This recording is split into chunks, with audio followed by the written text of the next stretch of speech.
UWRF? Welcome to the first game day of Siege. I am Carter. I'm joined by Jack here. Today we have the first R6 Siege game for Midwest R6. We have our Falcons facing DSU. We've had a bit of a roster change since the last year. Returning, we have Yeen and Implied, Yeen being team captain, and some new people joining the team. We have NJ, Goob, and Tartle. Jack, what are you thinking of this new roster? I don't know. I think they're gonna do well. I think they have a very good dynamic as a team because they all know each other. And I'm hoping that they can pull together a win today. Yeah. Team chemistry is always an important thing with Siege, especially with it being a communication-heavy game, relying on those calls, and just overall, just having that team communication, team cohesion. Last year, we did see Yeen and Implied have a pretty impressive showing. Yeen kind of going crazy. You know, it's just been roster changes after roster changes. We haven't had a good set team per se, so it's going to be nice to see what this new team can do against a DSU, a team that, frankly, I think has gone through some roster changes as well, but totally not sure about that. Speaking of the game, what do you think of these new changes to the game, the new banning system? Two operators at the start, one in the fourth round? I don't know. I mean, I think that's kind of interesting. I've only played ranked, and with ranked, I've had to do one every round. Yeah. So I don't really have a lot of experience with the new updates. I know the new operator. I know about Denari. Yep, Denari. Um, The new Swiss operator, the first one, mind you. he looks pretty fun. Yeah, I mean, I've played him a couple times myself. I mean, you really have to have that kind of specific knowledge of a map and where to place him. He's only got 7 traps.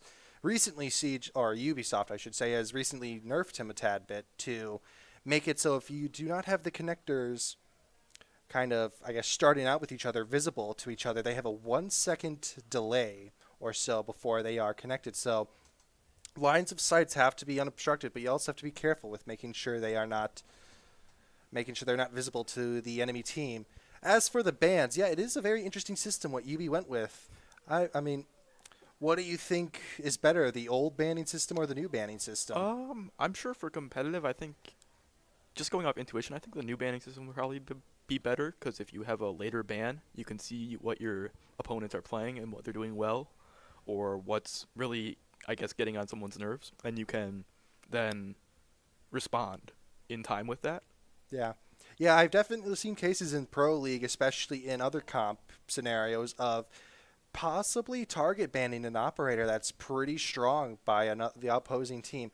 Not used quite a lot, but still it adds another depth of strategy to it. Do you go with the ban still that you have for this map, or do you target ban someone that is just absolutely just wiping the floor with you? It is an impressive type thing, and I mean, we'll have to see what DSU or UWRF come up with in terms of bans today. Should be an impressive game. Like I mentioned, new roster, so we'll have to see if NJ, Goob, and Tartle are ready for their first comp game. Yeen and Implied being kind of the co-IGL should be interesting. It's going to be an impressive match. Will Implied, the IGL, be able to make some good calls, do you think, today? Do you think he'll be able to lead the team to victory? I have played with him before, and I think he's a very good IGL. I've also played with Yeen, NJ, and Tartle, and they're good too. I think Yeen is a very good leader, and I think Implied is a very good IGL. He knows his stuff well. So I think he'll be able to hopefully get him a victory. Yeah, I mean, having a good leader is always important. You look at those pro games, if any of our viewers or you watch it, having that strong IGL to give communication, executions to go, it's all very important with how it goes. And I mean, playing with Implied as well as an IGL, I mean, he was kind of tossed into the role, but I think he's really come a long way of, being that voice of the team, just, giving it all he can. So it'll be interesting to see how it kind of goes with this new season of Siege, with all the changes happening, some maps being revamped as well. I mean, you got fire extinguishers, you got pipes now that can explode. I mean, it's going to change the map quite a bit. Yeah. Awesome. Our teams are both in here, it looks like. We are waiting to see if they are ready. For DSU lineup, we have Crosis, Log, Bim, Jedi, and Death. Quite interesting names. I wonder if Death's going to see a lot of deaths or if he's going to Get a lot of kills. get a lot of kills. Does it mean death for the UWRF or death for himself? That's a good question. Looks like our first map as well is going to be Chalet. What do you think of that? I personally like Chalet a lot as a map. I think it's a very fun map to play on. I'm not very good at the whole knowing what to do on the map, but I think it's a very fun and interesting map to play on. Yeah, definitely a lot of lines of sights, especially a lot of soft breaching that you can do to floors. So verticality, for those that know, verticality is breaking the floors up. It has a lot of wooden floors, which can produce a lot more line of sight. So ram, buck, sledge, those are going to be your important ones. Anyone with soft breaches, going to be very useful in this. So we'll have to see. Looks like both teams are ready. We are going to hop into game day of Chalet, UWRF versus DSU. And for the bands, it's going to be interesting. We have to see what we do. UWRF started on defense. Defense is a very strong kind of side to start on. I mean, it's going to be really good to see. Looks like bands are in for UWRF's attack band. We have Flores and Mira. Flora is a pretty good band. It negates the fact that if you're playing with a zombie or have barbed wire, allows that to still be intact. Mira, a pretty typical band you see on Chalet. For second round of bands, we have Cade and Thatcher. Thatcher is interesting. Cade, pretty typical on map as well. Getting rid of those electricity for the hatches allows it to be opened up. So we will have to see.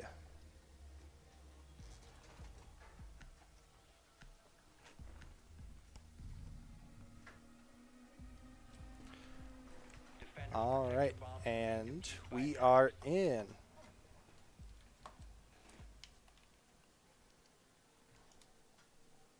All right, we are going to see the setup once we get it all switch-awaited. Awesome. Looks like we are starting on kitchen dining. A typical first site, most other sites, is usually master bedroom office. So it will be interesting to see how it goes. We are seeing a very typical setup upstairs. It is important to hold this line of sight upstairs from that. Like I mentioned before, that verticality upstairs can be quite deadly if you are not careful. So it'll be interesting to see. We got some feet holes, a typical hold, I would say. So we will have to see. Any thoughts, Jake? It seems to be a very good setup. I think having good lines of sight is always very good. Yeah. Indeed. We have Frost staying on there. Frost is going to be good for those windows. Looks like we have the attacking team pushing in library side. A very smart approach when dealing with this site. You got to be careful. Clear up that top floor. And now we have the Zoph. We have the Zofia, Deimos, Thermite, Grim, and Buck. So Buck is going to be very important for those verticality there. Slowly pushing through. We have the Thermite downstairs pushing slowly up as well. It's going to be we have 4 members of UWRF kind of holding that top section there. Oh, sorry. It looks like there's 2 implied is on the downstairs. Zoph slowly making her way into piano. Yeen's on that shield, though. He's got that perfect line of sight. So in order to get rid of that, they're going to have to get rid of that a Rooney Gate, which can stop the projectiles, Drones, grenades, anything like that. But also with Wamai, he's got that shield disc. He's going to have to be very careful with that and how they do that. Buck is trying to drone out bathroom, trying to see if anyone's out there. They get rid of the Rooney Gate. Pushing in. They have not made much progress. Oh, Zoph is in. Oh, Yeen picks up the first pick of the game and a great headshot. Oh, Implied's down. Crocy picks up a follow. Jedi also picks one up onto Implied and Tartle. They have full control of sight. Crosis is planting, but it is a 3.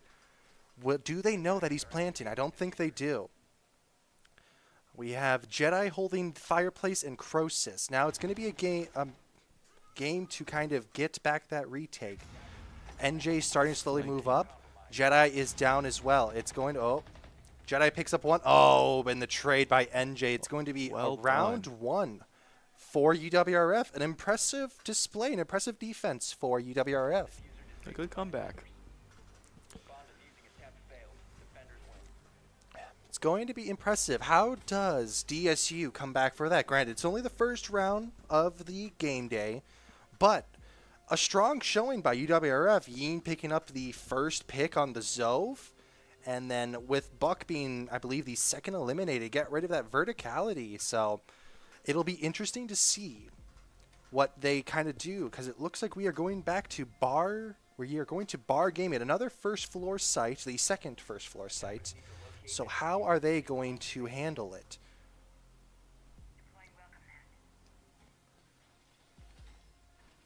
All right, we have the 4 defenders. We have the Wamai again, the Frost again, and this time we have Jaeger, Warden, and Smoke.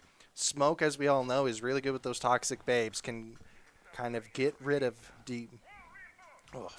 kind of get rid of that time, waste the time for the attackers. So it's a matter of if Tartle can play that right. The Wamai, of course, has the grenade, so that's going to be strictly important. We got a power play position here on the blue hallway stairs here. That is a key position. DSU is going to have to get rid of that. Otherwise, it's going to be a pretty tough time to get rid of that player on blue stairs.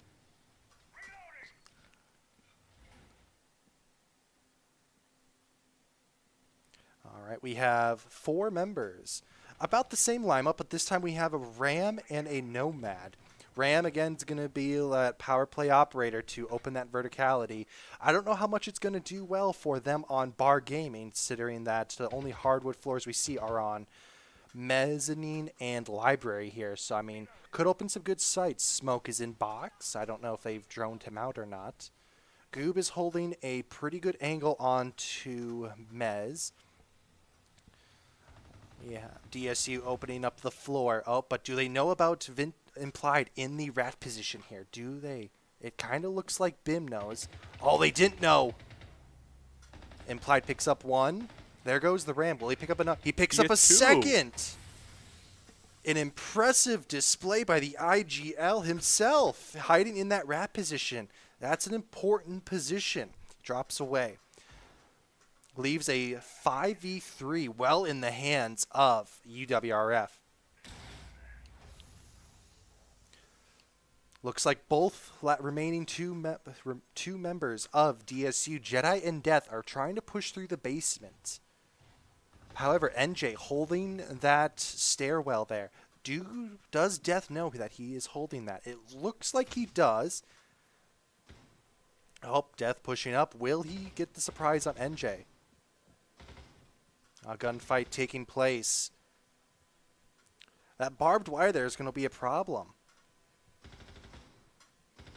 Oh, NJ well picks up the kill. Does he know about the Grim, though? That's going to be important. It seems that he does. He does. He probably knows about it from the call-out from Death. Grim repositioning. Doesn't know what to do. Looks like he's going to probably join up back with Thermite. Thermite, our Crosis, is pushing from the bathroom this time. Trying to take approach from here. Yeen chilling in kitchen dining. Right now, DSU needs to find an answer to these two. They are apart. So will Jedi try to link up with Crosis to push it? Yeen does have a good potential to possibly do a flank. Looks like Grim is moving up through basement stairs. Does Goob know he is there? I don't think he does. We got 15 seconds on the clock. Oh, will he see Crosis? Picks up the Crosis. The defuse is down. Without that, Jedi has no hope of winning the round. 5 seconds left. Oh, and it's a flawless round for UWRF. Implied picking up the final kill of the game. Man, UWRF holding a very strong presence. That was a very well played round. Very well played round. Not a single loss either compared to the first round on Kitchen Gaming. We are moving on to round 3. We are going upstairs, master and office. Now, getting that main wall, that's an important step. How will DSU respond? It seems they've been able to get the wall on multiple occasions. Whether they can do it this time will be a bit of a difference. No bandits or anything, but we do have something more important. We have the mute. That mute jammer, very, very useful to say the least when it comes to opening that wall. And let's not forget, he does have the nitro. He can go below and get a nitro kill if they get too far. Right now, and returning as well, we have the Wamai, Jaeger, but also, and the Frost, but this time we are seeing a castle. UWRF, though, only does have one nitro, so they are going to have to make a count if things do not go their way. Yes. All 5 members of DSU spawning on Cliffside. That is going to be interesting. They have a Buck again. I don't know how well useful Buck's going to be for opening up stuff. He may try to go below and pick up that verticality. Whether he does that, I don't know. Tartle playing below. It's going to be in a pretty key position if he can catch some of these guys off guard. As we see, though, DSU is just droning out, trying to get a lay of the land. They do have a Twitch, though, so that will be useful to pick up the cams.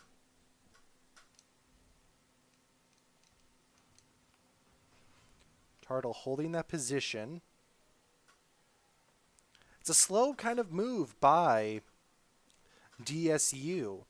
Buck is in the basement, though. Will they try to push out Tartle? It looks like he's trying to take a look on that hatch there.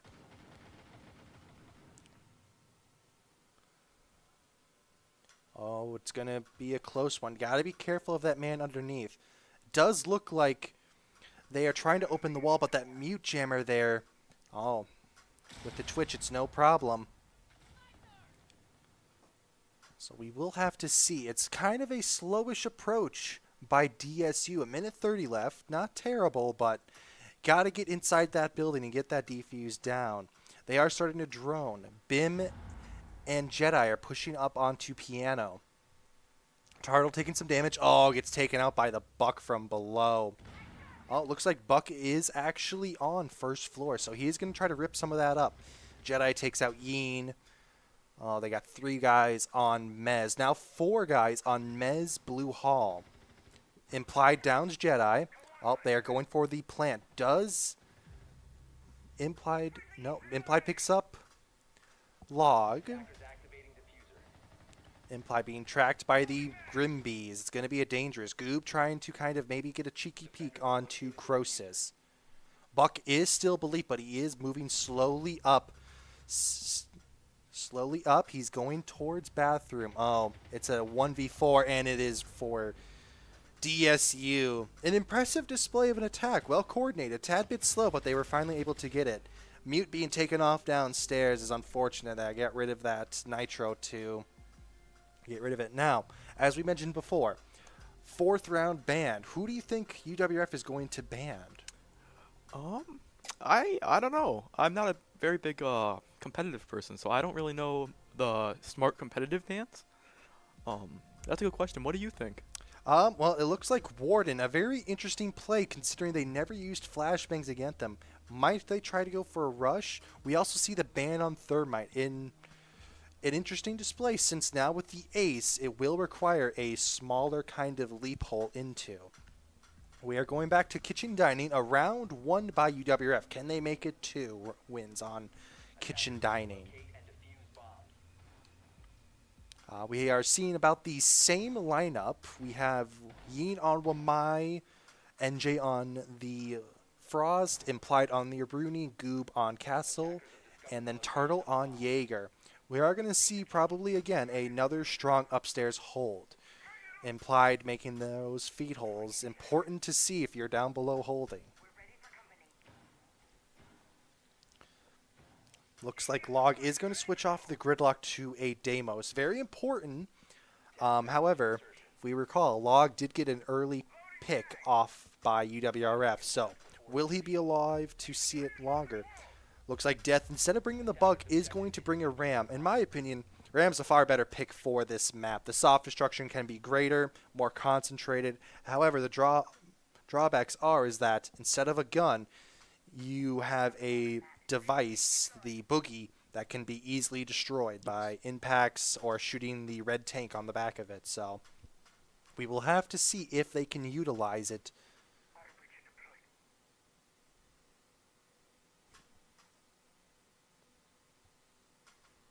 Currently, DSU is trying to kind of get a good foothold onto the upstairs room. Looks like they are not going for the library approach this time. Remember what happened? Library, they got picked off quite easily.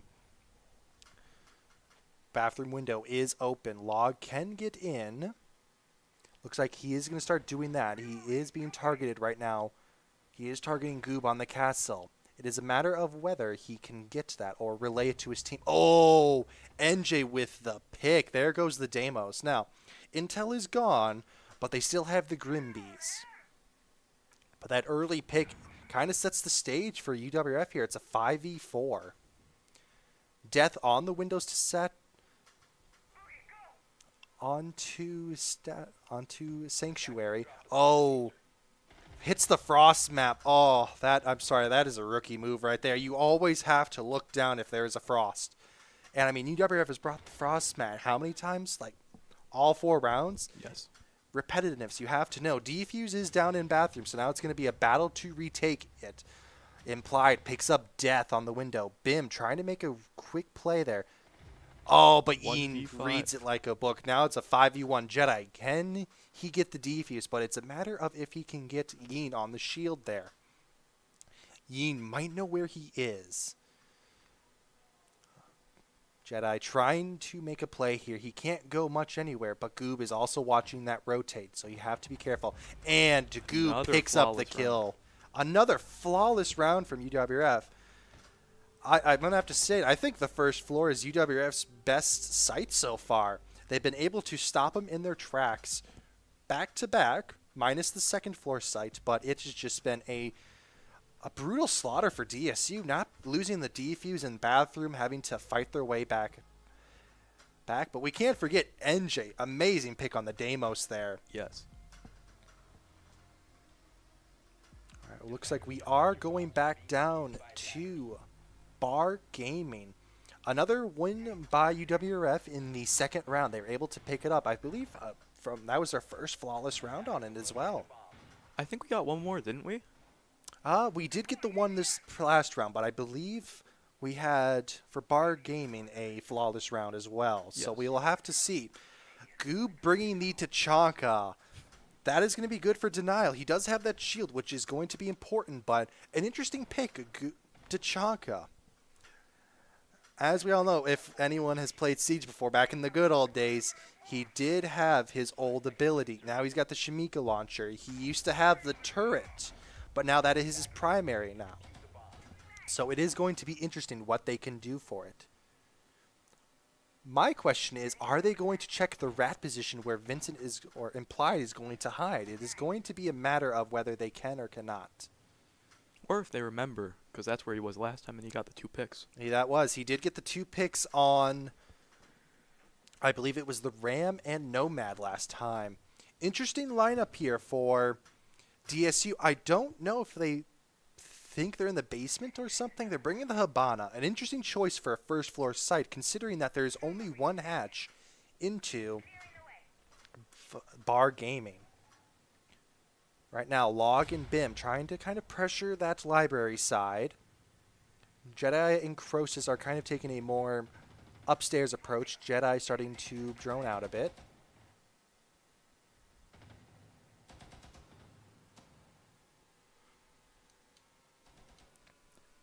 Death, Bim, and Log, they are going to be moving up through the downstairs there. Oh, Death might be trying to open up the wall right in here stock. That is going to be impressive line of sight. And I think that's what they're doing. Yep, they are doing that. So that is going to be an important line of sight into stock. So that will help for members of DSU to kind of look in there if any lurkers are hiding in there. Bim going to be watching that line of sight. But looks like Jedi and Crosis are trying to move there. Jedi just encountered Yin's shield there. And with the Wamai disc, any of the grenades they try to use, it's not going to be good. Jedi starting to drone out a bit. Oh, does Goob know? Oh, Goob does not know about Crosis. Log jumps into sight. He's got full reign of it. Jedi picks up Yin. It is now a 5v3. Implied gets Log, but Bim is inside. Bim refrags Log with that. It is a 4v1. Bim going crazy. It's now NJ, who is downstairs right now. I believe he might be trying to do a rotate there. Will he pick up Death, possibly? Oh, Crosis gets down by the frost map on window. What are you doing? Oh, NJ picks up Bim. Does he see Jedi? Oh, he does not see Jedi. All right. Bit of a first round. Different from the first round. I am interested by the lineup they did there. They didn't bring any soft destruction. They just went for it. Yeah. Going back to Master Office. Going to be seeing about the same lineup there. The Mute, Castle Frost, Jaeger, and Wamai. Looks like DSU is switching up their strategy now, bringing the Finka. Good for health, good for picking up players if they get downed again. However, it is going to be interesting to see what they can do for it. Jedi has been able to pick up a couple more kills with her, but I haven't seen much healing on that side. So, a good entry person maybe, but also not sure how useful. We are also seeing around the same lineup as before when we went to Master Office, but this time we have the Ace and Nomad. Nomad, good for cutting off those flanks that NJ, we just saw previously, NJ was able to do on there. 10 seconds to go. NJ going around, picking up some frost maps there. A very important play. Now, my question is, DSU has gotten trapped by those frost mats twice already. The second time we saw Crosis already in the site get downed by the frost mat. He wasn't even outside. Now my question is, will they see the frost mats this time? I don't know. Third time's the charm. Third time's indeed the charm.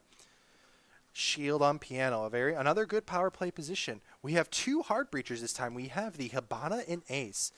Habana is a new pick they've been bringing along here. It worked pretty well last time for Bar Gaming. Will it be able to work for this upstairs site?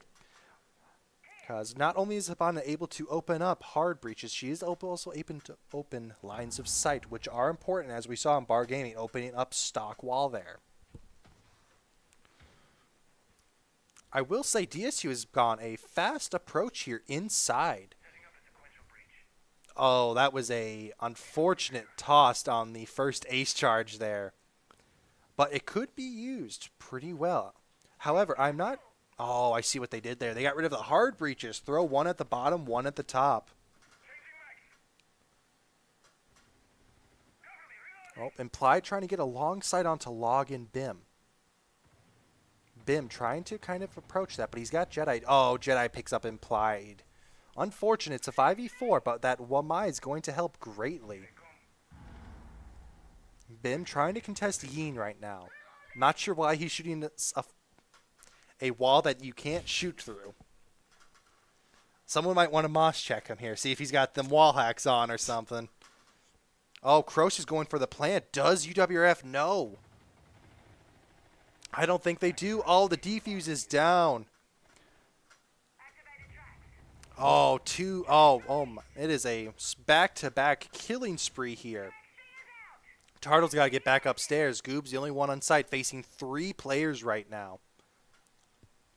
Uh-oh, Goob, watch out behind you. You got Death knocking on your door. Oh, and no. Death picks up Goob. Now it's all up to Turtle. He's creeping his way up through stat. Moving towards bathroom. I think does he know that Death's there? Oh. Death on 1 HP, a sliver, and Death picks up Turtle. A 3-3 half, going to switching sides now. It seems that, whoa there, Def. We don't need to give the viewers a seizure here. Now, moving on, we are going to be switching sides. UWRF on attack. Now, in the past, UWRF and attacks in general have always been the most trickiest when it comes to siege. Trying to displace those defenders can be quite tricky. Now, I'm expecting to see a Azami ban. Azami, a quite impressive player on Chalet, making new lines of sight, kind of just turning that map inside out.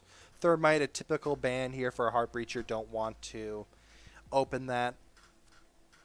Now, for second bans, it looks like they are taking a bit longer to decide. UWRF bans Wamai, DSU bans Ram. Ram, the soft breaches, as mentioned before, but that leaves the Buck and Sledge, and then the Wamai, also a pretty interesting one, but it does still leave the Jaeger. Looks like we are going to see Yeen on the Buck. Very important that he tries to get that verticality, but it does also look like DSU's first site is going to be upstairs in Master Office. Around the same lineup, except this time, whereas UWRF didn't have the... Oh god, I'm blanking on his name. Didn't have the electricity. They will now have the electricity with Cage, so able to grab those walls. Now, UWRF is going to have a Thatcher EMP grenades. Important to get rid of those electricity. But also on top of that, they have Jedi on the mute.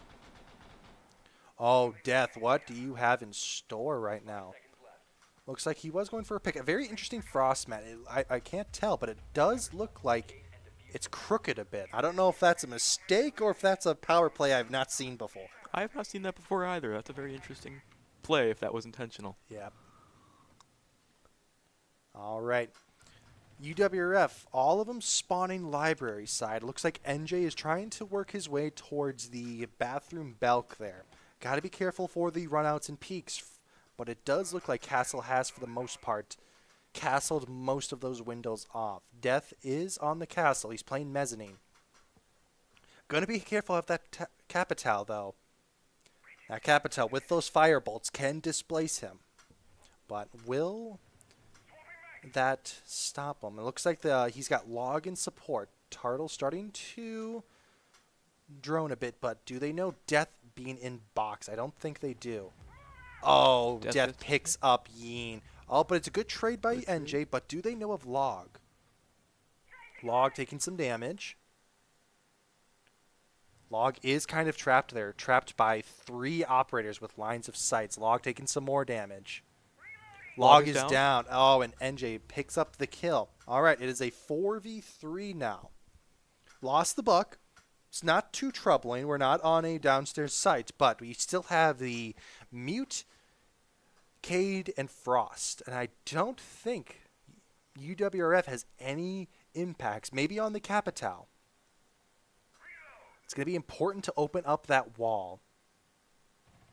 Looks UWRF droning out a bit. NJ still on the balcony. Lines of sight from office there, hold by Croesus. He's got the TCS shotgun. A very, in my opinion, pretty good shotgun. Not as great as Mutes, but still a pretty impressive shotgun. With, also, mind you, one of the only defensive ACOGs left in the game. With the recent updates, all defenders have lost ACOG. So the Doc, the Rooks of Siege World, you did lose them. Oh, looks like Vincent also fell into the same trap of hitting a frost mat while already inside. All right. Turtle and Vincent opening up the wall. Croesus moves back to half wall there. Now, with this, the Mute is upstairs. It is going to have to be an impressive kind of thrill for the Nitro, because they only have, well, they do have 2 Nitros. Croesus does have a second one. NJ taking on Bim and Jedi right now. Croesus is going prone. Nitro goes out. Is destroyed by his own electricity. The hubris. Bim is taken down by NJ. It leaves a 4v2. A very... Oh no. A good trade. Oh, we got 5 seconds. Can Turtle pick up L? He does at the very last second. Oh, Man. Some Oh, great and aim. you just got to post that on there already. He's got to look at it. All right. Will DSU go back upstairs? Oh, looks like they are. Gonna try again. I will say though, UWRF has hit quite a few frost mats. They have. I don't know. I think both teams should have banned the frost because the amount of times they've hit those frost mats, man. I don't think that's a good thing. That might be something to look at in a VOD later on, but. Because those instantly knock you, right? And then you have to get revived. Compared to Old Siege, the frost mat would permanently put you in I guess, how do I put this? You couldn't sprint, right? Yep, you can't sprint now. That is the new version. But in the old version, you basically had to sit on your butt and just think about your life choices for jumping in that frost mat.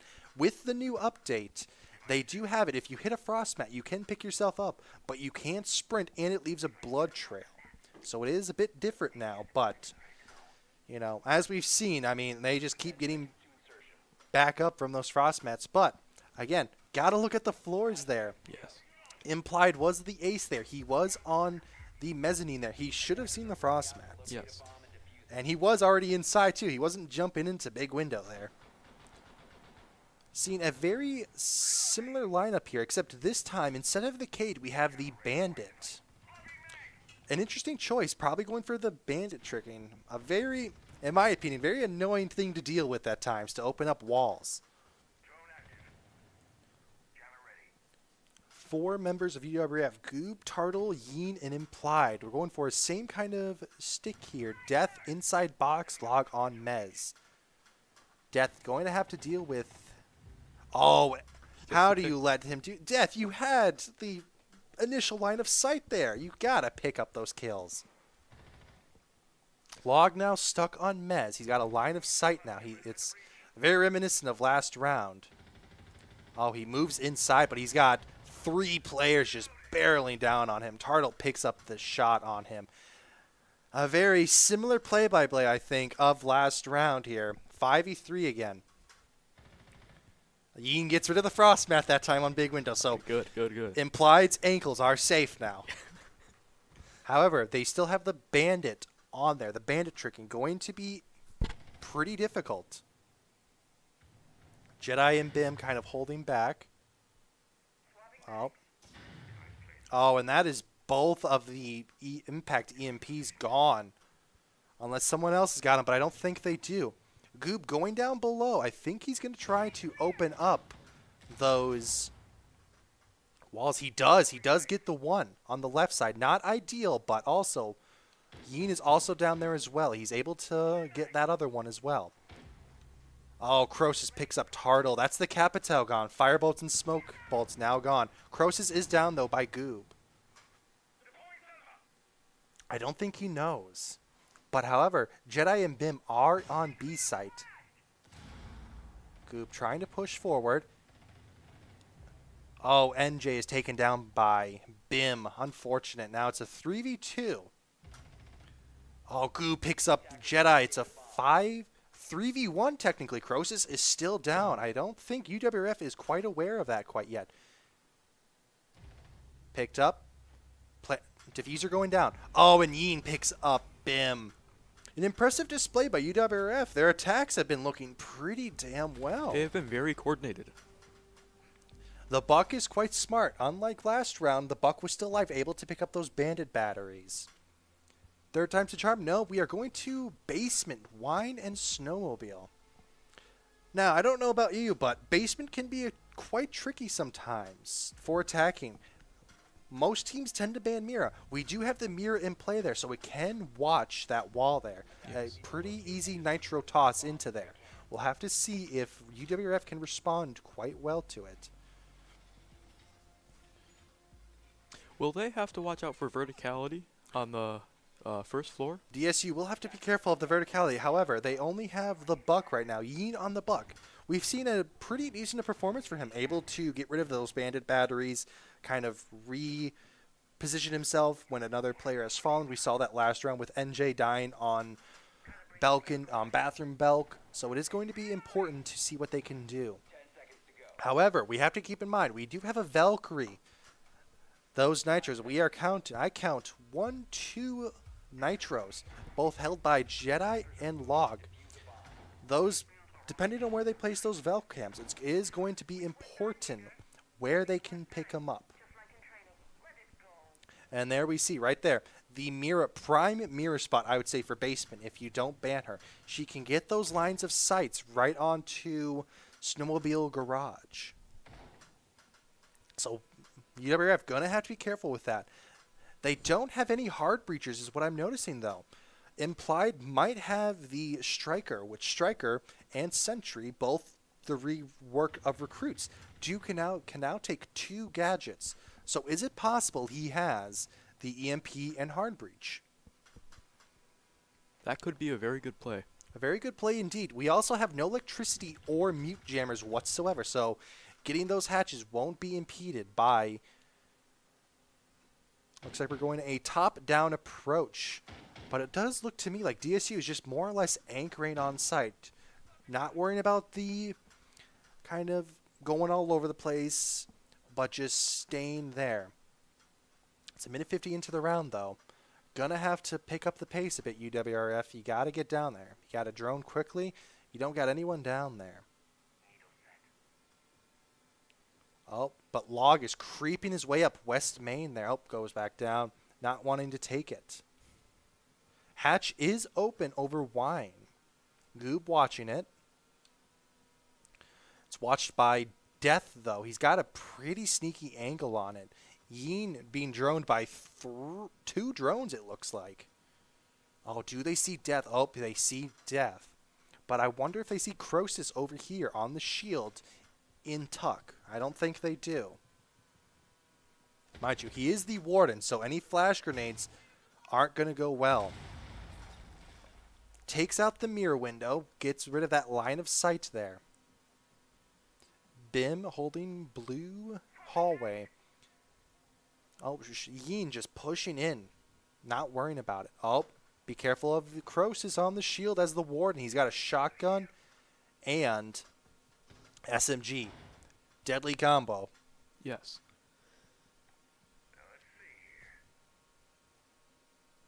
If they can get NJ over there, they can. Oh, they are burning him with the Capital. Oh, Implied is able to pick him up, but he's only on a sliver of HP. He's got to be careful. The Capital coming in easy there. We did see, like I mentioned, the fire bolts does help. Smokes out. Oh, the Nitro, though. Unfortunate. Yeen going in for it. Just going crazy for it. Smoking him up. Do they see Log? Got to pick up Log. Oh, Turtle, watch out for Log. Plant's going down. Plant is down. But do they know? I don't think they do know. I don't think they know. Oh, no. It's a 2v4. Goob is still upstairs. Oh, but Yeen is just flanked from above. Oh, it's a quad kill for Death, unfortunately. Very impressive play, I have to say, by UWRF. I gotta say, very well tried, but unfortunately, though, Implied with that one sliver of HP gets taken down by the Nitro, unfortunately. First defensive win for DSU. Now, will this cause UWRF to ban out a Valk, perhaps? I mean, we do have the IQ to search for those devices, but is it simpler just to ban her, or just bring the IQ and try to find them and ban someone more dangerous? Oh, the Ace Cade. So they are just going to go with the IQ if possible. Ace is a pretty smart ban on my part. Getting rid of both hard breaches. Now it just leaves an Habana and the Striker. Going back upstairs again with the Velk this time, with a difference.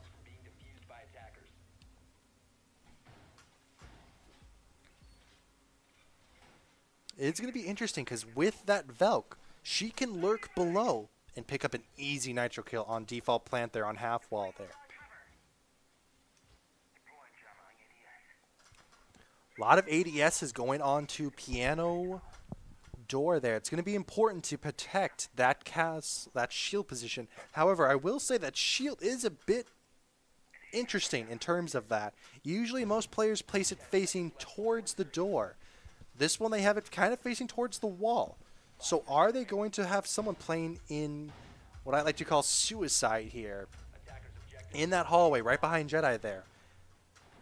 It does look like we are going to have Croesus kind of being a bit of a lurker here.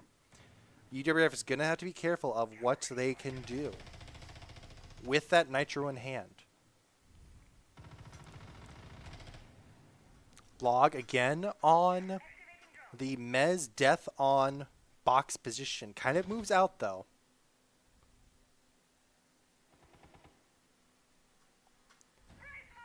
Oh, does NJ pick up death again? I don't think so. Death moves to a better advantageous position in my opinion. Holding right there. Implied bringing the Hibana, able to open up that line of sight there onto Log. Log backs off. Oh, and there's the Croesus C4 from below. NJ able to pick up Death, though. NJ and Death having that 3-for-3 rivalry there. I think NJ's killed Death 3 times already on this upstairs site. Croesus working his way back up. Log dropping down now, though, to Fireplace. All right, UWRF, you have Library side open, but it is a 4v4. It is the same. Still one Nitro in hand held by Jedi. Looks like NJ's just resorting to beating the castle barricade out.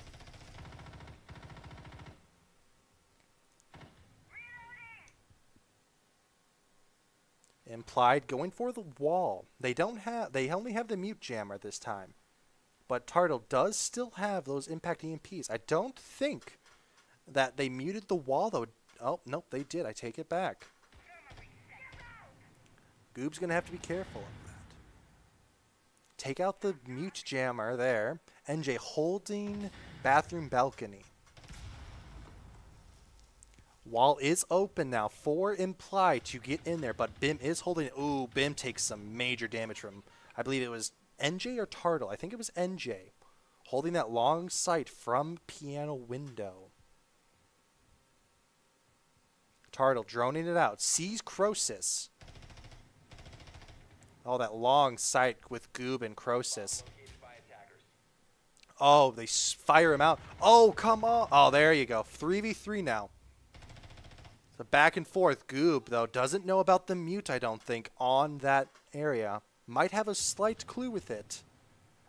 Now, mind you, this is a pretty even match. Both teams have at least one player with not full HP. Oh, but does Implied? Oh, Implied doesn't, but does Goob? Oh, Jedi picks up a double. NJ's got to make some moves here. He's got up, hits the frost mat, and I think that is going to be round, unfortunately. Very close. Very close. I think what happened there is that Velcam really threw them off, though, unfortunately. It is now tied up 5-5. DSU able to crawl their way back. Looks like we are going to see a DSU first floor setup on kitchen dining. Sean, being smart, bringing the IQ. For those that don't know, Sean is Sean Thomas, or otherwise known as Yeen. Bringing the IQ this time. However, I don't think DSU is not bringing the Velk this time, so they will be able to pick up other devices, though. However, the Mute Jammer, the Malusi. And yeah, I mean, they have the Tuba route. Interesting choice. We do, though, have 2 Nitros still. One held by Bim on the Mute and Death on the Tuba route. Interesting choice here. UWRF does not have any soft breaches or soft destruction. No buck or sledge.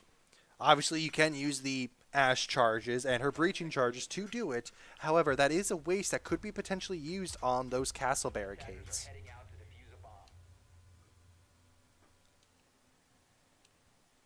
Death and Croesus holding upstairs. Log coming to join them.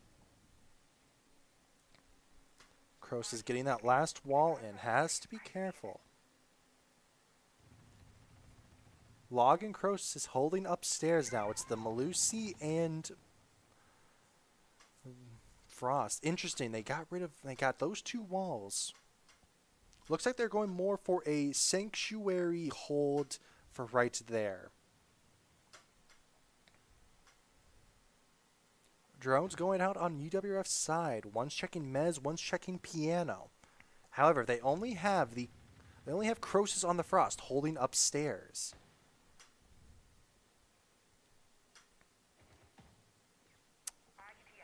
Looking at it, Implied does have the setup of the hard breachers and impact EMPs. Going to be smart.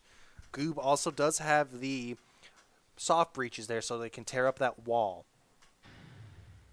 Interesting. I don't know what Implied threw his impact EMP there at for. Maybe it was for the Malusi. I think that's there. Is there a Malusi there? I don't think so. Oh, Log takes some serious damage. Goob. Come on, you got to pick him up there.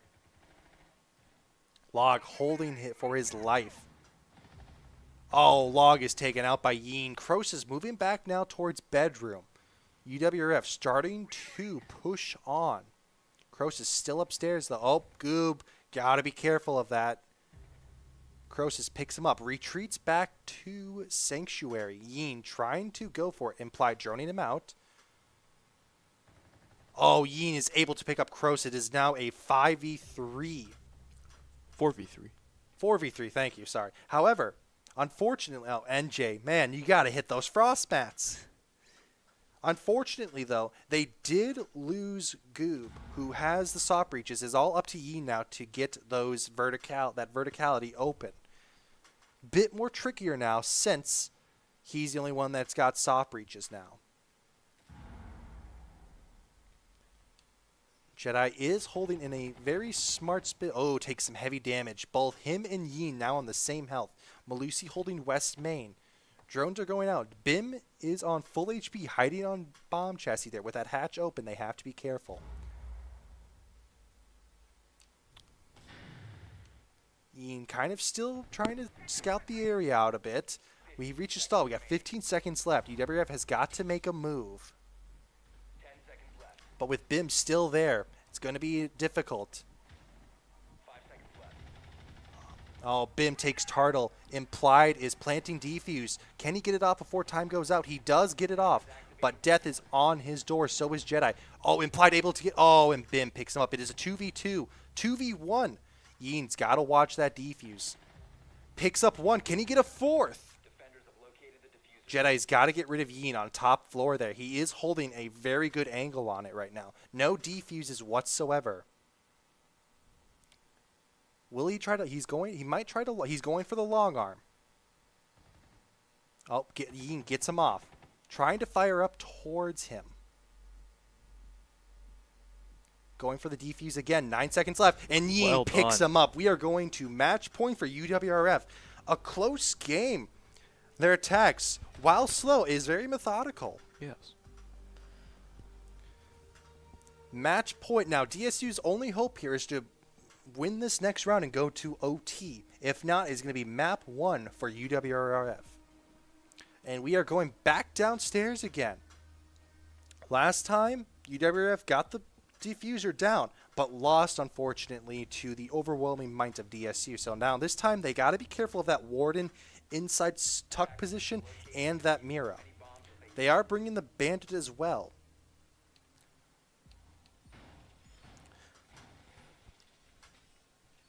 Bim going kind of upstairs, probably play some of those goo mines there, get some good intel. Might try to, remember, last time when DSU went on this site, they did for more of an anchor position. They didn't roam, didn't do anything like that. So he might just be trying to get some hatches. Mira being placed in roughly the same spots. It looks like he's placing one down towards West Main side and another facing towards Snowmobile. Implied, I believe, is bringing the Striker. He is. Would have been interesting to see him on the Sens there. Sens also with hard breaches as well. But also with that Warden, you got to be careful. I think NJ spawned on the wrong side a bit there. He's got to walk, or run for that matter, back to his teammates. Probably going to see the same approach by UWRF again. Just make sure top floor is clear, but Log is on West Main side. Bandit does have that Nitro there. He's going to be lurking there a bit. Oh, was Goob trying to take a pot shot at him? I don't think so. I think he was just opening up the window. Yin trying to clear out. They got a drone in master. Yin doing a body clear of bathroom and piano. Gotta be careful though. Log checking cams. So is Bim. Oh, the nitro was missed, however. Oh, nope, he didn't throw the nitro. I believe that was a soft breach. Does Yin, though, know about Log hiding under there? I think Log just took out a drone, so I think UWRF is aware of him. Goob opening up some verticality as well. I think UWRF is very aware of Log's position or whereabouts on the first floor. Turtle droning in, spots Log. Log takes some damage from Goob. He's kind of trapped there, unfortunately, unless the hatch is open. Hatch is reinforced, so Log is going to have to play his life out up there. Oh, and Log is downed. And then finished off by Yin. Very good play by Goob and Yin there to kind of isolate the bandit. Interesting play by the bandit. Now that is one less nitro charge to be used. All that is left now is the Mira's nitro. It's a 5v4. Now, interesting approach. Can't say I would recommend that on a ranked game if you're going to plan to do that. You want to save those nitro charges for the teams moving down. Negating one of those, even just one, can be the crucial telling if they were able to stop the defuse. I think they are aware of Warden on Tuck there. Important is that if they can get Turtle to a good position to smoke or fire him out, that will help quite a bit. I think that's what they're oh no, but the Jaeger catches it. Able to get another one. Does some damage on Croesus. Croesus at 50. They have 10 seconds though. They're going to have to do it. Oh, Croesus is taken out. It's a triple kill for Yin. Implied going for the defuse. Got to be careful though of that nitro. Oh, but it's a 5v1. Yin, can he get the ace? It's an ace for Yin. What a way to end the first map. Impressive display by UWRF for the first map. 7-5. Yin rightfully so on MVP there. Very well done. What a way to end the first map. Don't you agree, Jake? Yes, I agree. That was a very close match. I thought they had it in the first half, and they did. And see them be able to pull through it's very rewarding. It is quite rewarding indeed. It is an interesting play. I will have to say, I thought DSU had a bit of a comeback there. Unfortunately, they weren't able to do it. Yin, though, impressive performance there. I have to say, UWRF able to clear them out quite slow, but also very systematically. We are going to take a 5-minute break while we have the teams rest up, kind of get some water. So we will see you back in those 5 minutes.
viewers, again, last map, Chalet 7-5, ending it on an ace by Yeen. Very impressive start, I have to say, for UWRF. Defense was pretty tight on, attack slow, but also methodical and able to clear them. DSU is going to have to come back on their map pick, which, as I found out, is Club.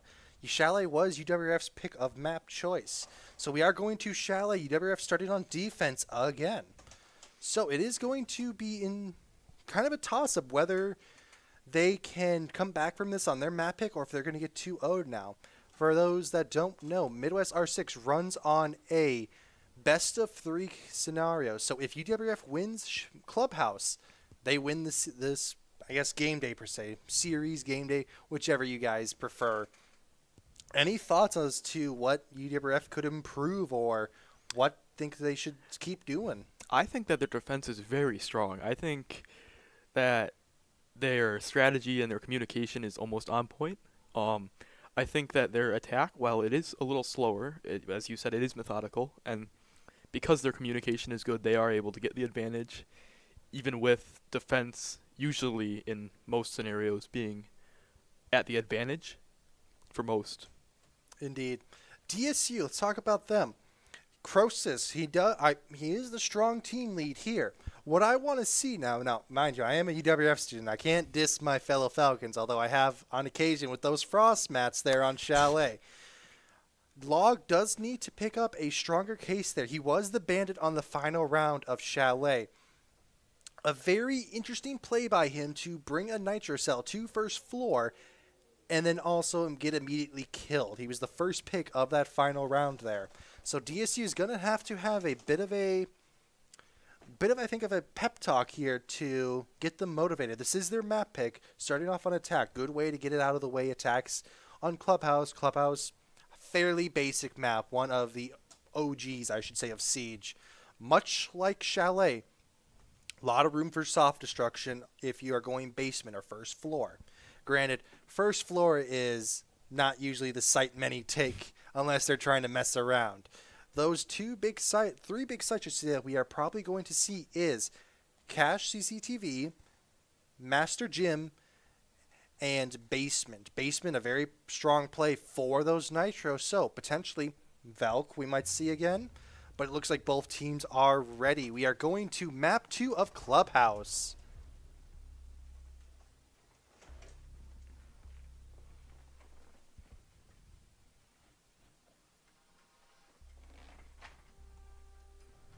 All right, we are going to the ban phase. DSU banning defenders, UWRF banning attackers. We'll have to see. I fully expect, I think, a Velk or a Electricity, maybe a Cade band. A Mira and Thermite ban. You know, Mira, again, I don't think no one wants to deal with a Mira on Clubhouse. Much like Chalet, very close, compact map. Thermite ban, pretty typical these days now to see. Hard Breach opens up those big walls and kind of lines of sights. Second bans are in. There we go. There's the Cade and the Ace. DSU going for a double Hard Breach ban leaves only the Habana, Striker, and Ying. So it is going to be an interesting kind of play here for DSU here. Kind of thought I forgot that DSU's on attack first. They chose to attack first. So they are bringing the Habana. Looks like we are starting in basement. Church, and I believe the other room, I'll just call basement site for... The basement's much more simpler than remembering these sometimes. You think after playing for 3 years for the UWRF varsity team, I would know these sites by heart by now. But I don't. I'm only human. That's fair. We are seeing a Scopus. Now, for those that don't know, Scopus, I believe, was introduced 2-3 seasons ago, if I remember correctly. Yeah, he's fairly new, yeah. Introduced during Operation Twin Shells. Instead of there being an actual operator, she's got 2 robots, I believe. I'm not quite sure on their names myself, but what basically they can do is have one robot stay on site on a shield as a camera, and another one lurks around. Very good for flanking and just being a nuisance upstairs, which kind of looks like what IGL implied is doing for UWRF here. Yeen also upstairs as well on the castle. Going to be good to kind of block off some of those windows. Croesus is opening up Logi hatch. Very important to get that hatch. They're going from a top-down approach. Typical of what I've seen in my years of doing comp and of watching pro plays as well. Top-down approach, very methodical, but also with two, I guess, lurkers up there. You got to be careful. Can slow down your time very indefinitely, especially if what I think Yeen is doing is going to be playing on this strip side. And then implied, playing in bar. A very slowish approach, I would say. Goob is here on the Aruni, up in lounge. Pipe is destroyed. Oh, we got some shots fired. I think someone taking some slight damage. Nothing too noticeable, though. Does imply... Oh, Croesus is in bar. Does implied... No, he does not. Oh, no. But it's all... Oh, whoa. Goob picking up 2 kills on Jedi in Death. Defuse is down in stock. That's not great to have when your defuse is on the other side of the map and 2 of your players... Well, 3 of your players are on the other side of the map there. Unfortunately, Vincent did get picked up there, so he won't be able to utilize his drones, but all of UWRF members are downstairs now. Lines of sight opened up by the RAM, like I mentioned before. Very important to get to those kind of lines of sights in this kitchen and hallway onto basement. Very important. Taking a very slow approach. Croesus is going for defuse. I think he's pretty wary, though, of Goob still being down there. Pick up defuse. Bim is trying to push down that, trying to find the beeper that is annoying him. He finds it. Croesus jumps down, but he's away from his own team. Oh.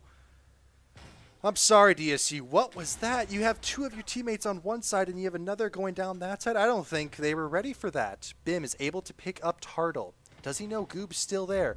Oh, it's a massacre for DSU there. I didn't see the vision there with Hibana jumping down the hatch by herself there.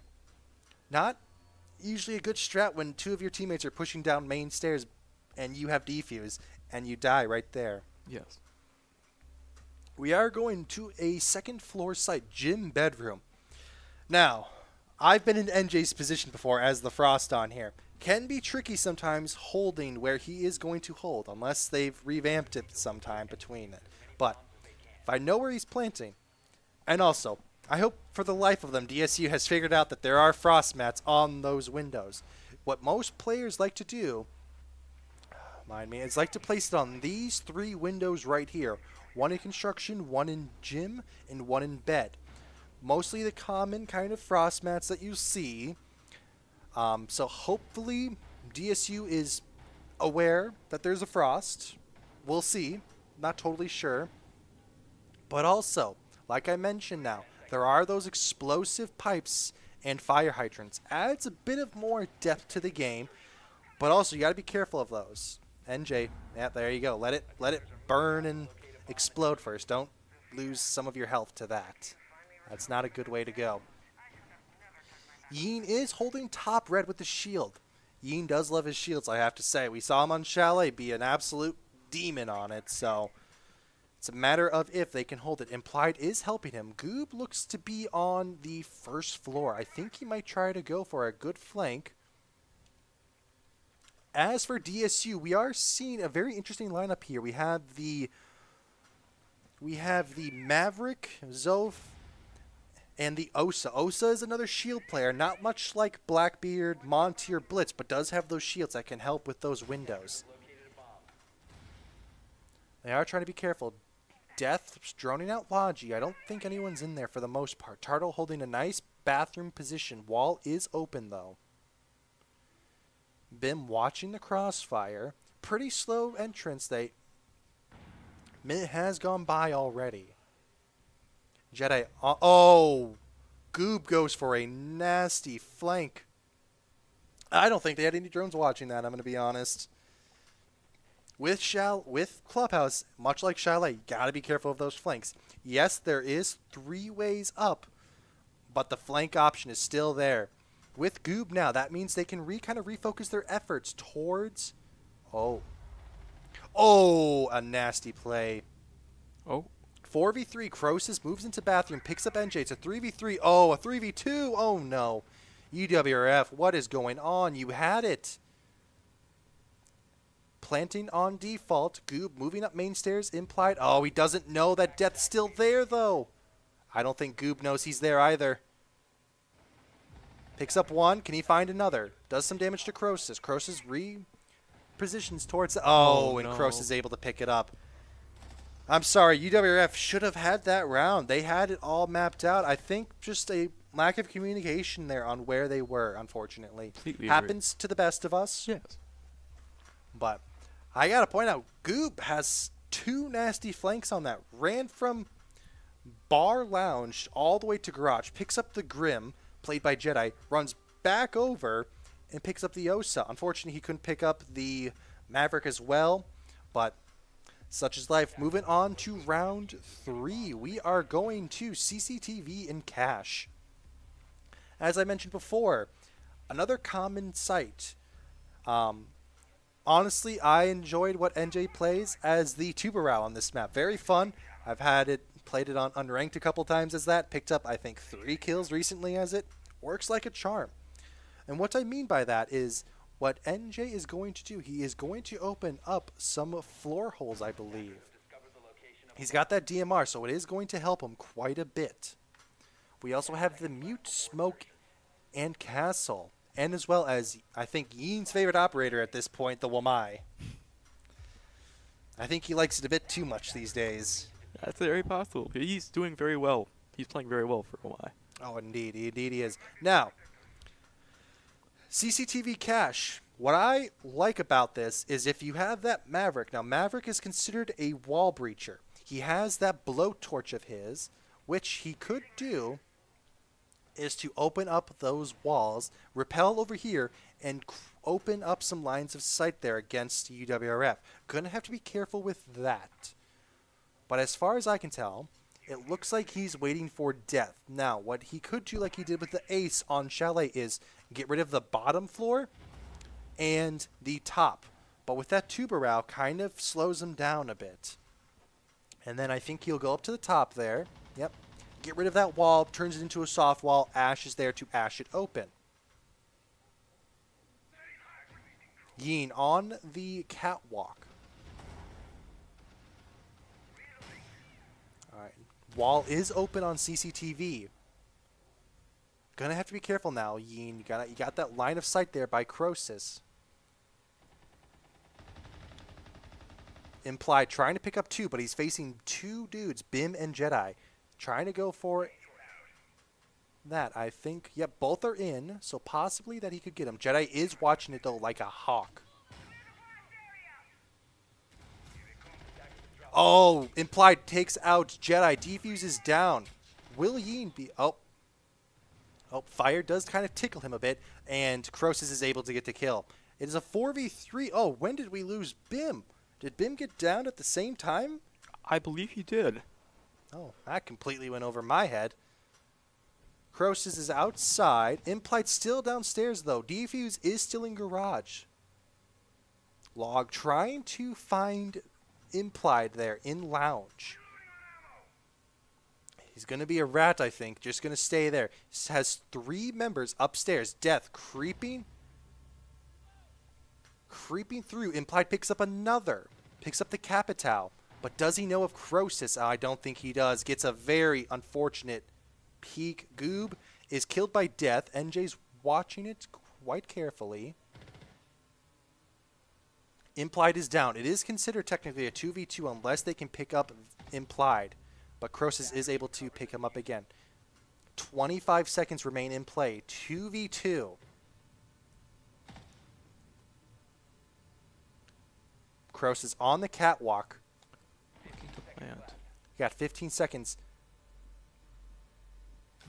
Oh, NJ's able to pick up the Nitro kill. 1v1. Oh, no. NJ, unfortunate. Quite unfortunate by UWRF. Oh, he just wasn't ready. I think his finger was on the trigger. 2-1 going into fourth round ban phase. I think UWRF should ban the Maverick. Maverick has been kind of a nuisance, not with the kills, but also with opening those walls. As for DSU, I'm not sure who would they do. Maybe a Scopos ban, possibly? An Aruni ban. Interesting. They didn't play Rooney last round, did they? I don't think they did. I think they did on the first round on Basement. Oh, and then Goop played her on the second round on the Gym Bed side.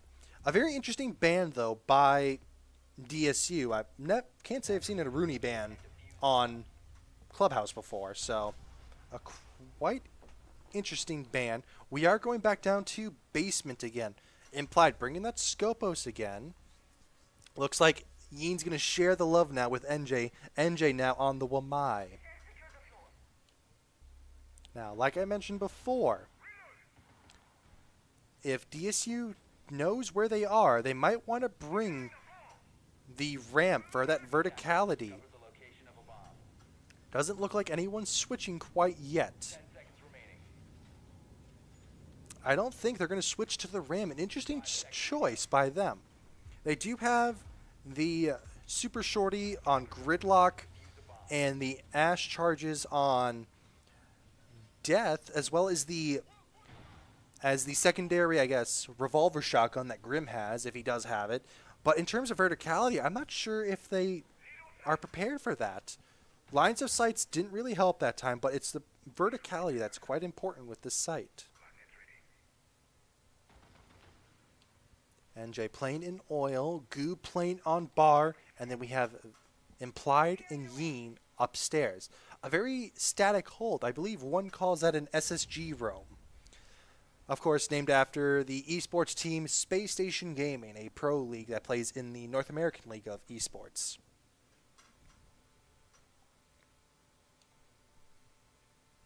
Goob and Yeen move down. Implied still upstairs, holding a kind of cheeky angle. He swaps off. Now, that's what I was talking about. He can swap off that shield and go down to his downstairs one. Bim inside Logi, joined by Crosis. Open up construction wall.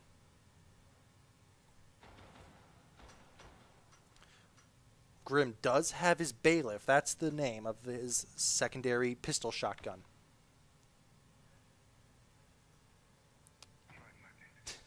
A very interesting step by Crosis. He just wanted to save that one bullet for the now dead robot. DSU controls all of top floor right now, but they have to still deal with Yeen and Goob down on the first floor. Drones going out. Goob drops down. Death and Bim drop down following him. I don't think they know Yeen's up there, though. He's holding right by bathroom. Could potentially be a very not so good play. Yeen sneaking up. Oh, Goob is picked off by Bim. Yeen slowly approaching. Oh, and Bim's ready for the pick, unfortunately. 5v3, we have Implied, NJ, and Turtle. Implied taking some damage. Death is downed by the NJ. What? Oh, did a pipe explode and hit someone? Oh, Bim picks up Implied. Will Bim go for the ace on this one? Some kind of revenge towards Yeen for picking up that ace of that last round.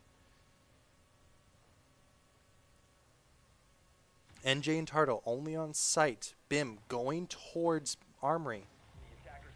Good Turtle pick. able to pick up Crosis and take down Defuse. He's being spotted, though, by that. I don't think they know NJ is there, though. Jedi kind of watching that angle. NJ's going to have to make a move here. Defuse is going down. Starting to move, and Jedi is able to pick up NJ here. Unfortunate with those first two picks going the way of DSU.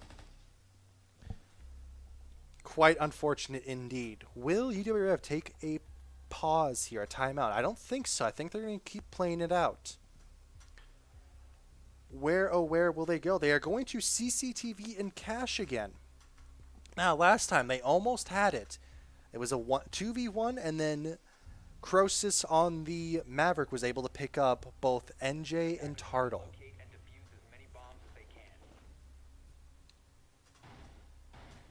But without that Maverick now, the kind of option of hard breaches goes away there. There's no lines of sights they can open. They have to brute force it now.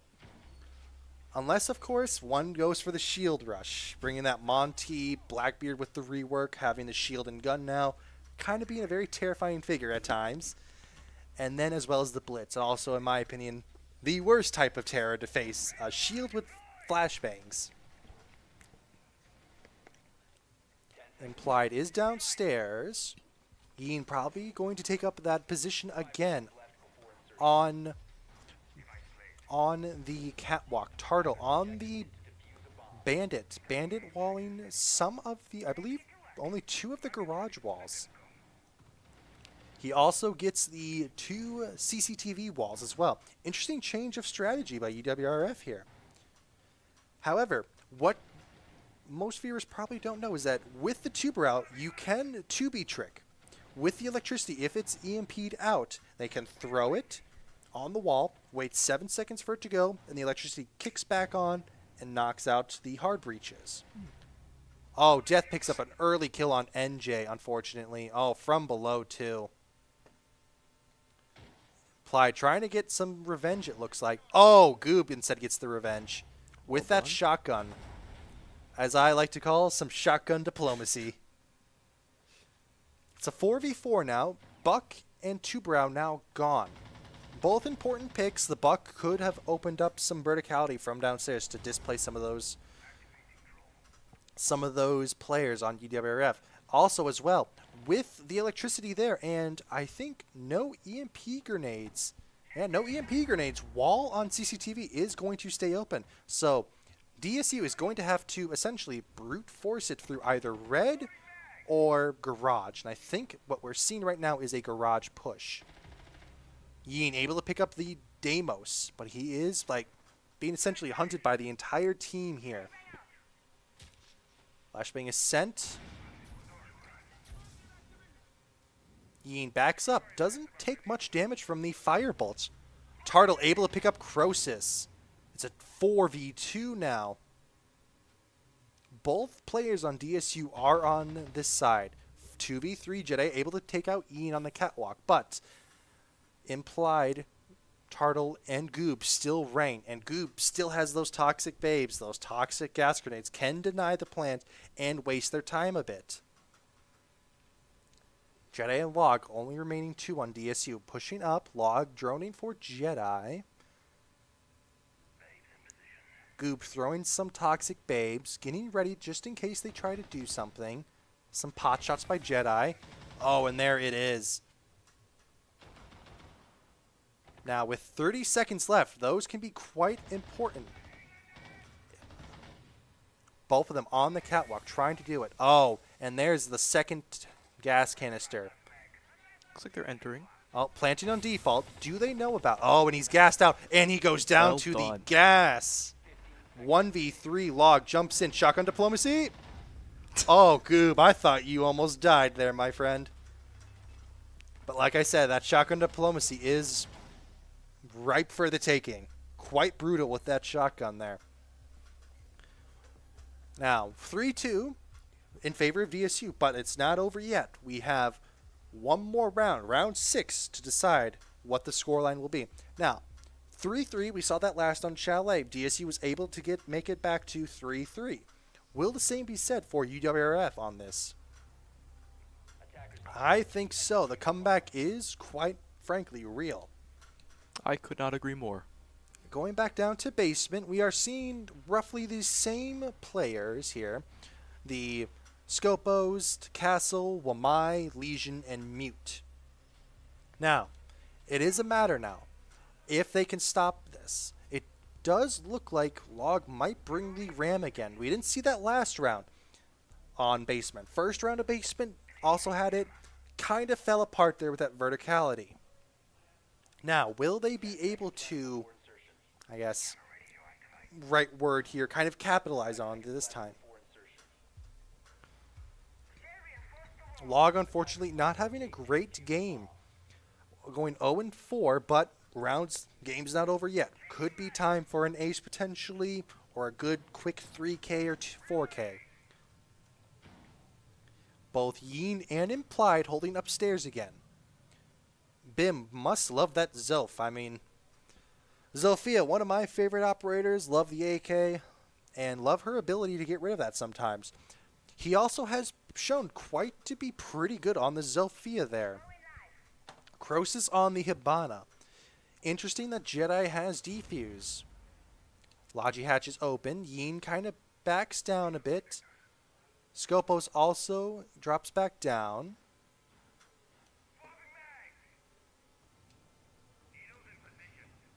Bim trying to clear it out. Log and Croesus trying to check upstairs. Make sure it's safe to move. Jedi moving towards CCTV. I believe Death is in Logi right now. He is. Trying to go and help support. Looks like they might be going for a main stairs approach. However, Jedi kind of by his lonesome here. Has to be careful in case someone tries for a nasty flank here. However, I don't think that will happen with Death being close by. Jedi now finally dropping. Minute 35 left in the round.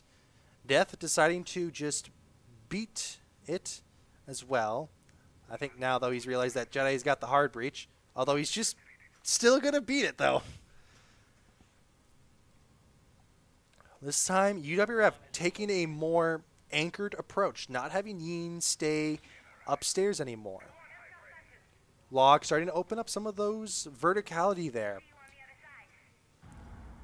Oh, unfortunately, Vincent tried to get that verticality. Will he? Oh, he picks up Croesus, and a very important pick. Now, hatch is already open, but the Hibana, that's one less player, one less gun to have focused on UWRF. Both Bim and Jedi drop into Moto. All of DSU is starting to slowly move towards the basement. However, all of UWRF, all 5 strength players are on site. It is going to be a difficult approach. Bim taking some damage. Jedi trying to get some retribution. Oh, but Goob is able to get a good kill on 2 Log. He is traded out, though, by Bim. Death takes out Implied, but Yeen's able to take down Defuse. It's a 3v2. Death going for the plant. Oh, shotgun diplomacy. He's planting. Got to make a play. Oh, he's able to get the plant out. It's a 1v3 scenario. Oh, but Yeen's able to take it. Now it's just a matter if they can get to the defuse. All 3 players. I will say, 3-3-half, we are going to switch sides. UWRF on attack. Now, I haven't seen it myself, but like I mentioned before in Chalet, attacks are quite slow, but also methodical. So, it is possible that UWRF is able to slowly but surely clear them all out. That's what they did well in Chalet. For DSU's defense, like to see a bit more of the roaming. I think that would help them quite a bit. They do like to anchor sometimes, unless... I won't name names, but if you're a certain bandit on Chalet that likes to sit in kitchen by his lonesome. But as for the bans, UWRF for defense will ban the Azami, and DSU will ban the Ace. Very typical. Azami on Clubhouse, especially on those garage rafters, can be frustrating, especially if you have Lamai discs. For the second round of bans, Ram and Cade. Ram, understandable. Cade, also quite understandable. Get rid of that electricity for hatches. Bim, bringing back the Frost. This time, I don't think UWRF ran into any Frost mats on... Or, I should say, DSU didn't run into any Frost mats this time. So, maybe same could be said for UWRF. We'll have to see. As for the first site, we are going to start up on the second floor, Gym Bed. A pretty typical start. Most teams like to sometimes start up top. Depends on however they like to do it. Croesus is bringing the Bandit again. I will say, Croesus on Bandit is quite a player on him. Does good at the Bandit tricks, but also has to be careful of those crossfires that seem to have gotten him quite killed a few times on Chalet, if memory recalls. Bim setting up CCTV as well. Might just trying to be doing extended hold as well. Log going in to help.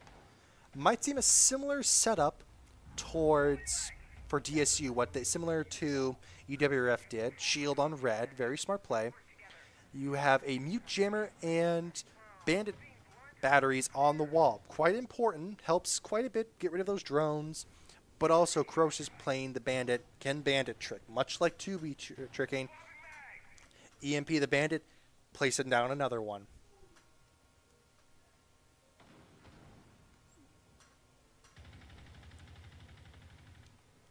Implied helping drone it out. NJ's on the Belk. He now doing it out. Log takes some damage. I don't know if Log hit a pipe or something, or if he got shot from somewhere. My best guess, if his pipe's broken, oh, I think he took some damage to the pipe there. That's half your health gone. Not a good place to be, losing half your health like that before the round begins. That's a very big disadvantage. Yeah. I mean, he does have BIM in support, but half your health is still half your health. Yes. Yeen trying to take some gunfights, take some damage from Log and Bim. Goob does have a drone there, so knows they are. Bim completely misses it. Trying to open a new line of sight. Gets Bim. Will he be able to get Log? 5v4 in favor of UWRF. Oh, and NJ, the Belkin Demon. Much like Chalet, him on that Zofia and on that Belk. You get those two ingredients together and you get NJ on the balcony. However, Death is in Logi. Could peek through those head holes there to pick up some players. Gonna have to be careful. Jedi taking some damage. Implied starting to get some of that. Implied on the sense. I kind of like that move, but I do believe it is mute jammed, so it is going to be harder to open up that wall. Death taking some more. Goob and Yeen taking some bit of damage there. Death is blind. Crosis, though, is on the support to help. Death going for a swing. Goob is right there. Oh, no. Death gets him, but Yeen is able to trade him out quickly. Jedi picks up Turtle. 3v2, 35 seconds left. Implied going for the plant. Blind Crosis, not a bad play. Oh, and he's able to pick it up. Oh, defuse is down, Jedi. It's all up to you. Oh, but he doesn't know, I think, about that. You have two players on the balcony, Implied and NJ.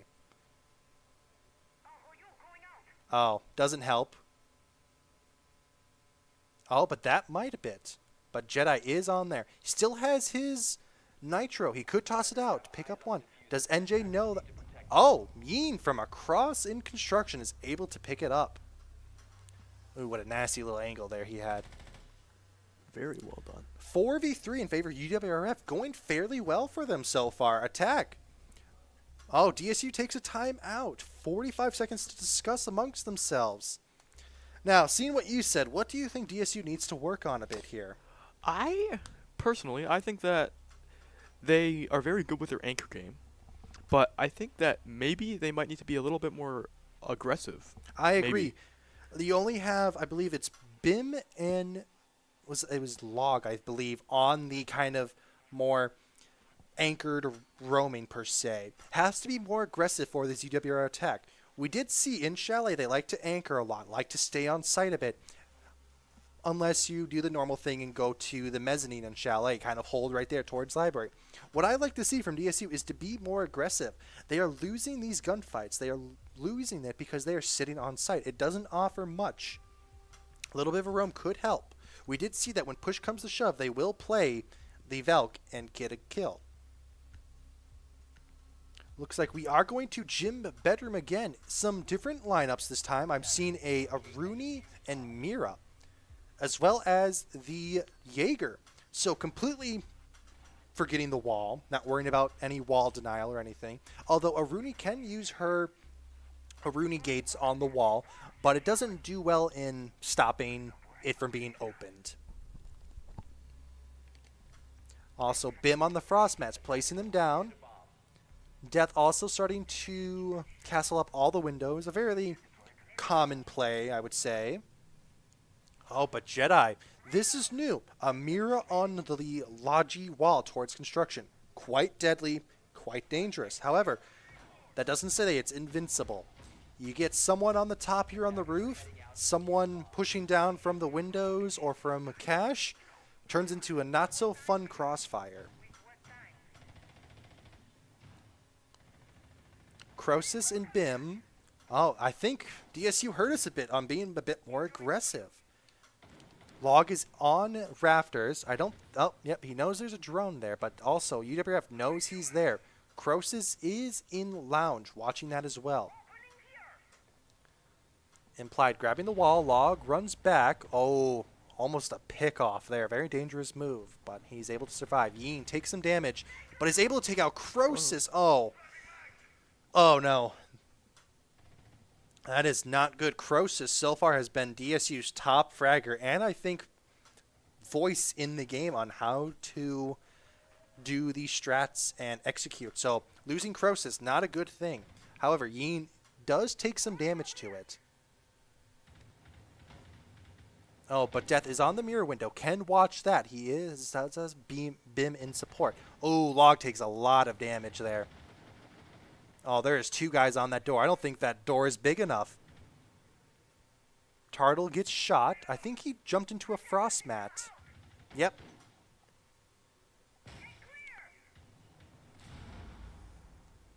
Oh, but Bim holding that door tightly. Oh, takes some damage, though, from NJ, the Belkin Demon. Oh, and there goes the mirror window. Now essentially gone. Log taking some damage, but also trades it out. Oh, and Yeen picks up Bim. Do they know about Log and Death? They do. Oh, Log does go down. I don't know about you, but I'm very invested in this game. This has been a very back and forth approach sometimes. DSU started off strong.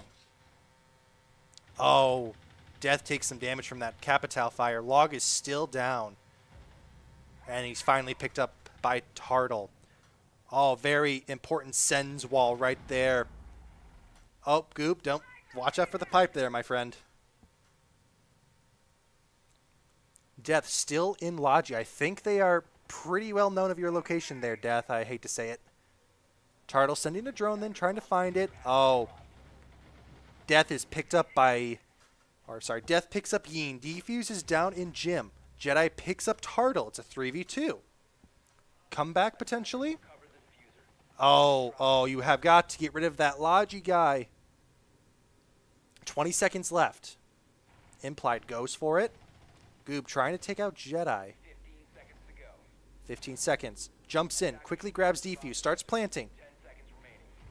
Oh, but it's 2v1. Oh, they got his feet, though. They got his location. Oh, unfortunate. No.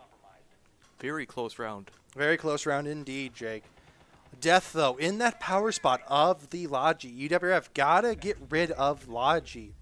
Can't have that guy sitting there. What I think they should have done, sent a guy through Logi and just cleared that quite a bit more. 4v4. Timeout did help, it looks like.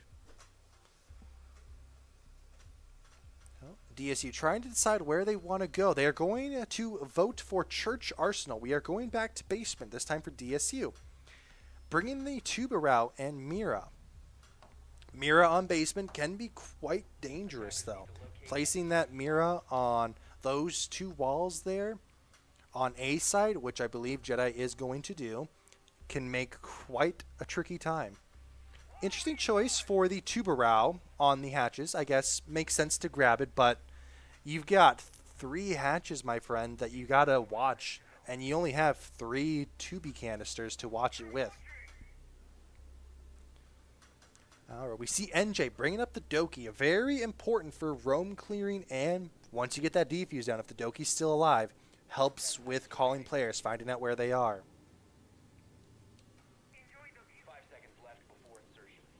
Jaeger placing some ADSDs, helps with stopping those grenades, but I don't think he's got him in a very good spot, if I'm going to say, taking a look. He's only got 1 there. I don't think that's going to stop it, but, you know, been wrong before. all 5 of UWRF just stacking up there. I would be careful with that. If he had a nitro hopping right there, that's the whole team dead or gone. An interesting move. Instead of DSU's approach, taking from Logi, UWRF opting for a more garage approach. Can't say I've seen that before, especially a whole team going that way, but whichever works for them. Goob on the base, on the first floor still.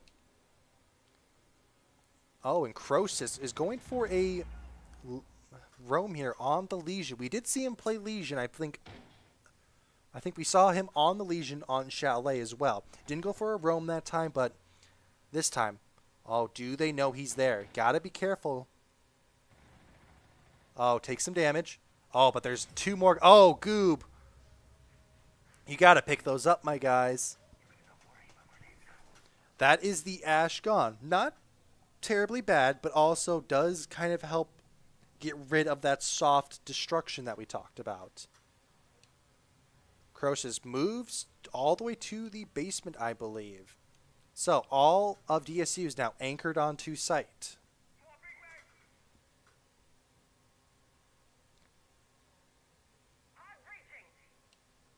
Hatch is starting to be open, but with that 2B, though, they can trick those hatches.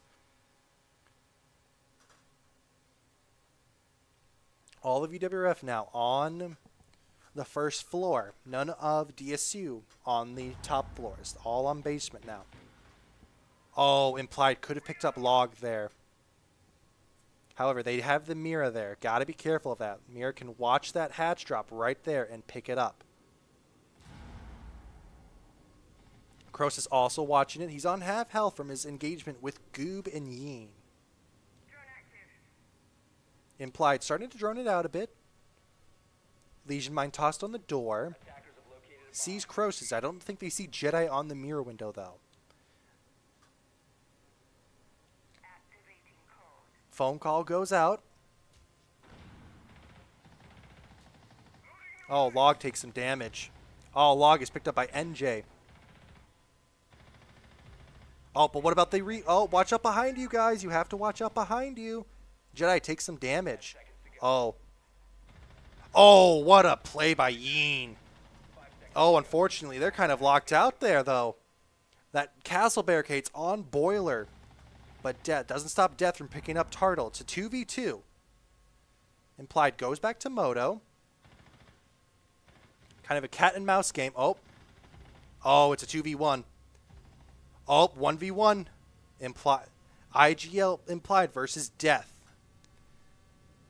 Death trying to find it. Oh.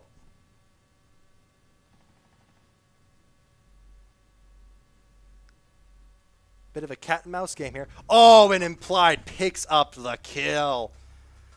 I don't know about you, but my heart was going there quite a bit there. That was a close play.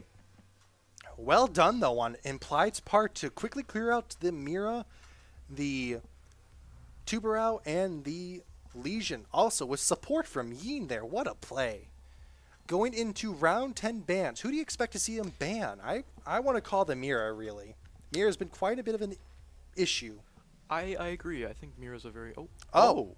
Nope, we are forgoing the frost mats. UWRF does not want to deal with those anymore. But also DSU, banning the Doki. There goes your calls. There goes your roaming. However, still can find some. You have the Jackal. You have the Grim. But finding those calls if you have a roamer, going to be difficult. 5-4, round 10, going to second floor CCTV and cache.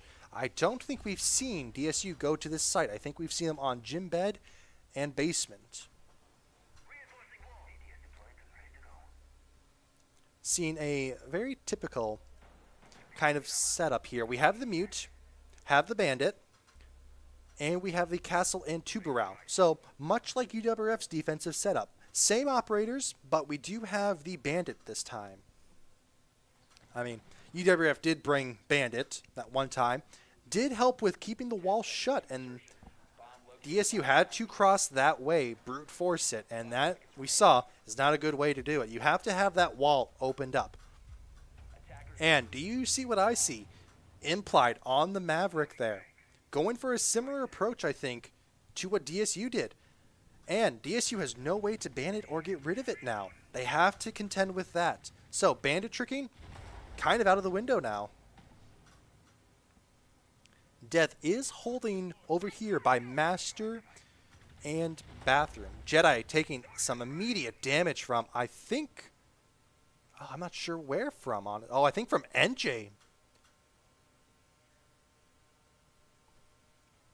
That's not good. Mute has that Nitro. Can Nitro default spot? If you lose him there, I don't think you're going to get anything of worth there. You do have you have a total of 3 Nitros though. So, lose 1, there's 2 left. You lose all 3, well, doesn't go well. NJ picks up the kill onto Jedi.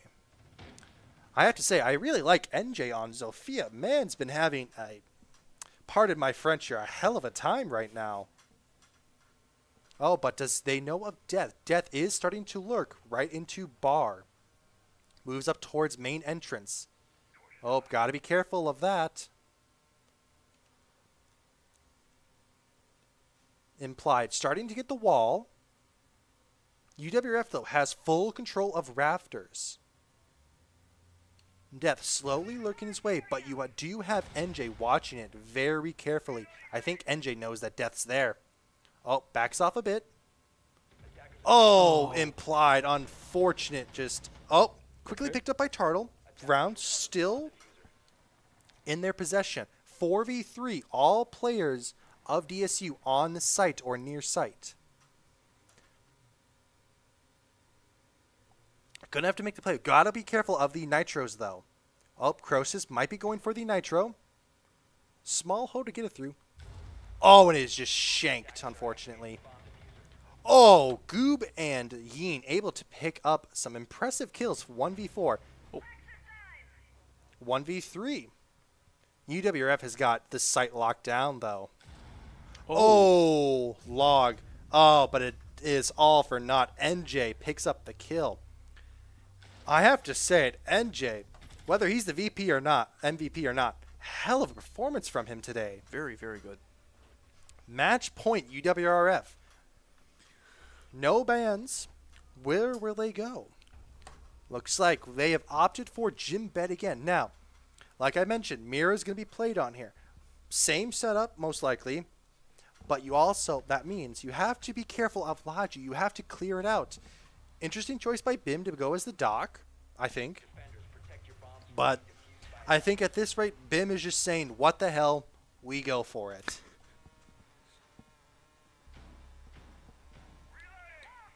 Oh, you know what it is actually? Bim played Frost. With the Frost ban now, completely out the window. Yes. And what also that does too, it gets rid of that shield that can go on red stairs. And like I've mentioned previously, Doc used to have an ACOG on his MP5 and I believe the P90. Those are all gone now. Made Doc for one hell of a lurking operator. With those gone, I don't know if it'll be difficult or easier. Bim, though, opting to go towards Secret here on these stairs here. Be a bit of a lurker. I think this is good for DSU. Again, UWRF bias here, but in terms of a neutral observer and caster, a pretty good idea for Bim. Be a lurker. Don't let them know. Oh, and Croesus is also down here as well. 2 operators. Turtle droning. I think he didn't see both of them, though. Goob and Yeen are already on rafters. Turtle following. Oh, watch out for Croesus, though. Oh, I think Turtle spotted them at the last possible second. Yeen places a drone there to watch it. Oh, implied easy pick off on the Doc. I like... Oh, Log, I'm sorry, man. You've not had a good... First stage jitters, I understand. 2 picks, Bim on the Doc and Log on the Jaeger. Leaves a 5v3. Now, we saw this similar to the last round when they did this. It almost worked, but it didn't work. Oh, Goob is picked up by Croesus from... I believe that's from Logi. Yes, from Logi.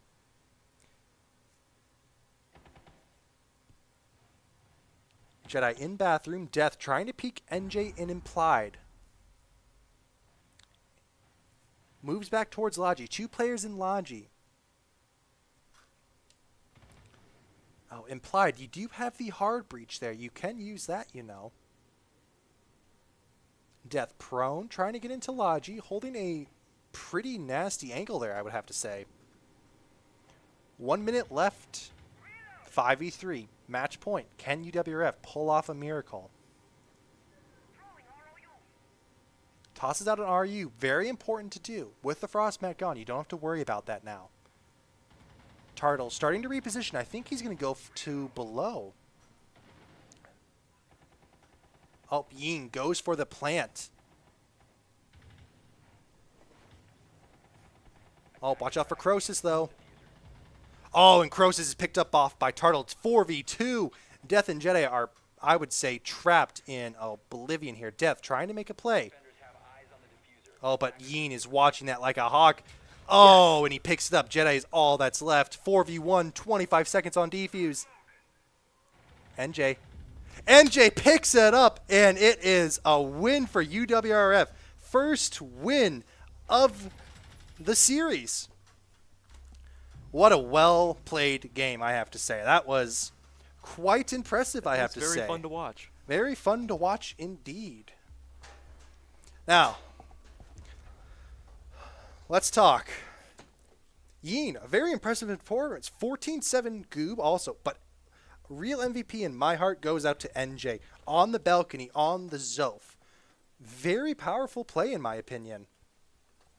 Very interesting game, I would have to say, but on both Chalet and on Club, NJ, the balcony demon, takes out Death 3 times on Chalet when both are upstairs. Takes him out all 3 times, no answer. And picks up some more kills as well on balcony as well. Overall, I mean, a very good first game to start off the fall season. Yes, that was a very good game. And, of course, Ying and implied quite as well. You know, Ying having that tactical know-how, very well-built player, has that knowledge of all the maps, been playing as long as I think as me. Also, you have implied the IGL, picking up some good kills there as well as directing the team to execute and just do an overall good job of it. As for DSU, it's unfortunate losing on your own map. Quite unfortunate, but unless they had a first game already, I mean, first season jitters, you know, whether they have a brand new roster or not, I'm unaware of that. But, you know, you win some, you lose some. It's how the season goes. Luckily, with MWR6, Midwest R6, everybody gets a chance to play in playoffs. Regular season, in some way, does not matter. But it's nice to have that kind of, you know, kind of nice knowledge that you will make it to the playoffs eventually. But we have a lot more games to go and a lot more impressive plays to see. Thank you all for watching. I hope you guys enjoyed this stream as much as we did. Very impressive. UWRF 2-0 on their first game of the year. Hope to catch you guys next week on our 6th game as well. Have a good one.